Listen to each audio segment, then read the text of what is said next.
তাঁবুতে প্রবেশ করলেন। প্রবেশ করে দেখলেন সেখানে তিনি এক অন্ধ দুর্বল মহিলা অবস্থান করছেন, যার কয়েকটি শিশু সন্তান রয়েছে।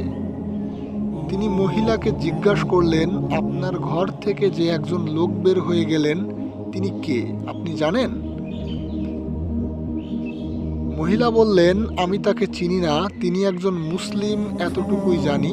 প্রতিদিন সকালে তিনি আমাদের কাছে আসেন, অতঃপর আমাদের গৃহ পরিষ্কার করে দেন, আটা পিষে দেন এবং গৃহপালিত পশুগুলির দুগ্ধ দহন করে দেন।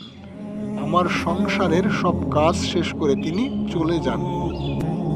এসব শুনে হযরত ওমর রাদিয়াল্লাহু তাআলা আনহু অবাক হয়ে গেলেন।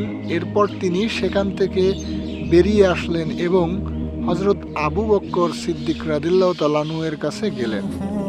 গিয়ে তাকে সব খুলে বললেন। এরপর তিনি আবু বকর রাদিয়াল্লাহু তাআলা আনহুকে বললেন, হে আবু বকর, পরবর্তী খলিফাদের উপর আপনি কত না দায়িত্ব অর্পণ করে দিলেন, তারা কি পারবে আপনার মতো এমন নিষ্ঠার সাথে দায়িত্ব পালন করতে? উত্তরে আবু বকর রাদিয়াল্লাহু তাআলা আনহু বললেন, পরের খলিফাদের ব্যাপার তো জানি না, তবে এটুকু জানি যে আমার শাসন আমলে যদি জনগণ কষ্টে থাকে তাহলে এর জন্য হাসরের দিনে আল্লাহকে জবাব দিতে হবে। তখন আমি কি জবাব দিব? সুবহানাল্লাহ, কতই চমৎকার ছিলেন আমাদের পূর্ব উত্তরসূরিরা, কি সুন্দর আদর্শ ছিল তাদের।